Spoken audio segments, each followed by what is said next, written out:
Hola a todos, voy a seguir explicando el siglo XX de Historia de España para el EBAU o para el segundo bachillerato. En el otro vídeo yo expliqué el 9.1, pues ahora voy a explicar el 9.2, que habla de la intervención en Marruecos, las repercusiones de la Primera Guerra Mundial en España, la crisis de 1917 y el trienio bolchevique. Vale, primero de todo voy a hacer una introducción diciendo que en 1912 se produjo el asesinato de José Canalejas, líder del Partido Liberal que estaba gobernando desde 1909 hasta 1912. Y pues desde el asesinato de Canalejas se abrió en España un periodo de inestabilidad. Los líderes de los principales partidos políticos, liberal y conservador, tuvieron que ser sustituidos. Principalmente en el liberal, García Prieto sustituyó a Canalejas y en el conservador, Eduardo Dato sustituyó a Maura. Y ahora ya sí voy a empezar a hablar voy a empezar el tema hablando de las repercusiones de la Primera Guerra Mundial en España. La Primera Guerra Mundial fue de 1914 a 1918, como ya todos deberíais saber. Y pues durante el estallido de la Primera Guerra Mundial, España se declaró neutral, es decir, no participó en la guerra. Vale, esto causó que en España hubiera una fuerte expansión económica y se potenciara el desarrollo industrial, ya que España era el país que exportaba los recursos, entonces económicamente creció muchísimo. Vale, esto también tuvo sus problemas, ya que el aumento de las exportaciones provocó un gran desabastecimiento del mercado interior, incluso de los productos más básicos, ya que todos los productos los exportábamos fuera. Entonces, en España no teníamos suficientes productos porque todo se lo vendíamos a los demás países. Vale, esto provocó una gran subida de precios, es decir, un proceso inflacionista, y además de eso, los salarios no se aumentaron, por lo que hubo un gran empobrecimiento, sobre todo de la clase obrera, de la clase trabajadora. Y la situación se agravó muchísimo más cuando acabó la guerra mundial, ya que las ventas descendieron, porque al acabar la guerra ya no hacíamos exportaciones, ya había acabado la guerra, ningún país necesitaba que les vendiéramos productos, entonces las ventas descendieron y se tuvieron que cerrar fábricas y minas. Y pues esto llevó a un gran desempleo, es decir, a un aumento del paro y a una gran conflictividad social. La crisis de 1917 se dio entre los meses de junio y agosto de este mismo año y se dividió en tres frentes: la crisis militar, la crisis política y la crisis social. Vale, voy a empezar hablando de la crisis militar. En 1916 se crearon las juntas de defensa.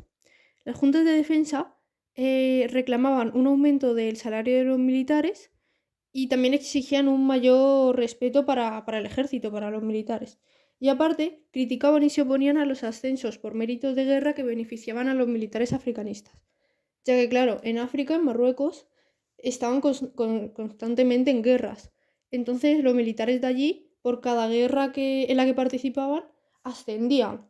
Entonces, claro, los militares de España prácticamente no ascendían nunca y, sin embargo, los militares de Marruecos, los militares africanistas, no paraban de ascender. Entonces, las juntas de defensa criticaban eso y se oponían a eso, ya que querían que los militares que había en España también ascendieran igual de rápido. Y pues que cobraran más, claro. Vale, la presión conjunta de las juntas de defensa y de la corona, ya que el rey apoyaba a las juntas, provocó la caída del gobierno de García Prieto, que era liberal. Vale, cuando García Prieto cayó del gobierno, alguien le tuvo que sustituir y le sustituyó Eduardo Dato, que era un conservador. ¿Qué hizo Eduardo Dato? Legalizó las juntas de defensa, censuró la prensa y suspendió las cortes y la Constitución. Y en 1918 aprobó la ley del ejército. Vale. El segundo frente de la crisis de 1917 es la crisis política. Vale. El líder de la Lliga Regionalista, que es un partido catalán, es decir, Francesc Cambó, pidió la reapertura de las cortes, ya que Eduardo Dato las había cerrado porque había querido. ¿Qué pasa? Que el gobierno, es decir, Eduardo Dato, pues se negó a esto, no quería abrir las cortes. Entonces, Francesc Cambó convocó una asamblea de parlamentarios catalanes para exigir pues, la convocatoria de elecciones a cortes constituyentes. Y ya de paso, intentar que se concediese una mayor autonomía a Cataluña, bueno, a regiones como Cataluña, País Vasco, pero sobre todo a Cataluña, ya que eran parlamentarios catalanes. Vale, en esta asamblea de parlamentarios se pidió una reforma constitucional y también querían exigir que se convocaran elecciones a Cortes Constituyentes. Y en esta participaron catalanistas, republicanos de Lerroux y socialistas de Pablo Iglesias. Pero finalmente el gobierno disolvió la asamblea, o sea que no sirvió de nada. Y por último, el último frente es la crisis social. Vale, en agosto de 1917, los sindicatos UGT, que era el sindicato socialista, y CNT, el sindicato anarcosindicalista, convocaron una huelga general indefinida. Vale, esta huelga tenía el objetivo de protestar contra el régimen con el que querían acabar mediante una revolución. Las zonas donde mayor éxito tuvo esta huelga fueron Madrid, Barcelona, Bilbao y Zaragoza, y también en algunas zonas mineras como Río Tinto, Asturias y León. Pero sin embargo, en las zonas rurales y en pequeñas ciudades no tuvo prácticamente repercusión. Finalmente, el gobierno detuvo al comité de huelga, sacó las tropas a la calle y reprimió la huelga. Y a finales de agosto esta huelga ya estaba acabada. En 1918, tras la crisis de 1917, ya empezó a originarse la descomposición del régimen. Vale, la descomposición del régimen se plasmó en la sucesión de hasta 11 gobiernos cada vez más inestables e ineficaces. O sea, se veía que había que cambiar algo. Y también la crisis económica y la influencia del triunfo de la revolución bolchevique en Rusia desencadenaron un aumento de la conflictividad social y del sindicalismo, y donde más se dio, o sea, especialmente se dio en Barcelona. En Barcelona se dieron huelgas, asesinatos como por ejemplo el asesinato de Dato en 1921, lockout, que es el cierre de empresas, y pistolerismo entre el sindicato libre y el sindicato único. Vale, el gobierno tenía que hacer algo, tenía que tomar medidas para frenar este descontento social. Y lo que hizo es conceder la jornada laboral de 8 horas y crear el Ministerio de Trabajo. Vale. Mientras, en Andalucía, entre 1918 y 1921, se estaba dando el trienio bolchevique. Vale, el trienio bolchevique fue un estallido revolucionario que se provocó por la situación de miseria y las malas condiciones de vida y laborales de los jornaleros agrícolas. Estos llevaron a cabo acciones como la quema de cosechas, la ocupación de tierras o la toma de ayuntamientos, pero finalmente el gobierno declaró el estado de guerra y sacó a las tropas a la calle y reprimió la guerra. Y por último voy a hablar de la guerra de Marruecos. En 1904 se comenzó la ocupación de Marruecos y ya en 1906 se firmó la Conferencia de Algeciras, en la que se establecía que Marruecos se había dividido en dos zonas de influencia, para España y para Francia. Vale, España hizo un intento de explotación de los yacimientos mineros de Marruecos, pero esto finalmente desencadenó en el desastre del Barranco del Lobo en 1909.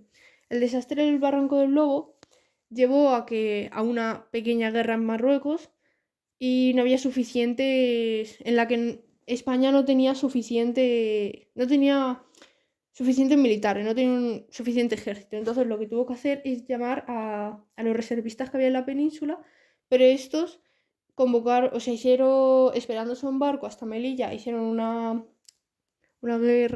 huelga general, que es la Semana Trágica de Barcelona, de la que ya hablamos en el anterior tema.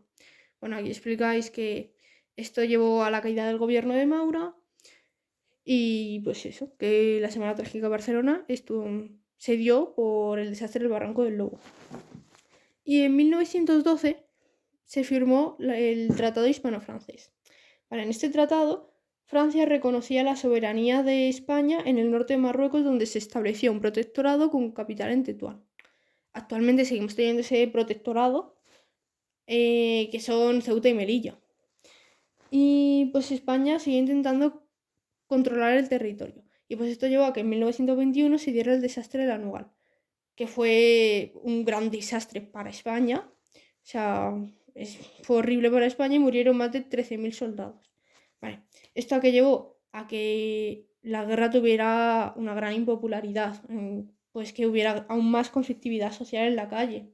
Entonces las juntas de defensa tuvieron que cerrarse y con el fin de depurar responsabilidades se abrió una investigación llamada Expediente Picasso, que implicaba al gobierno, a los altos cargos militares y al rey.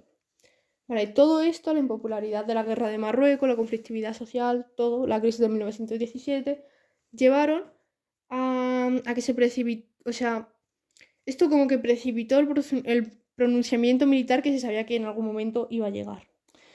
Y el 13 de septiembre de 1923, el capitán general de Cataluña, Primo de Rivera, encabezó un pronunciamiento que exigía el poder para los militares.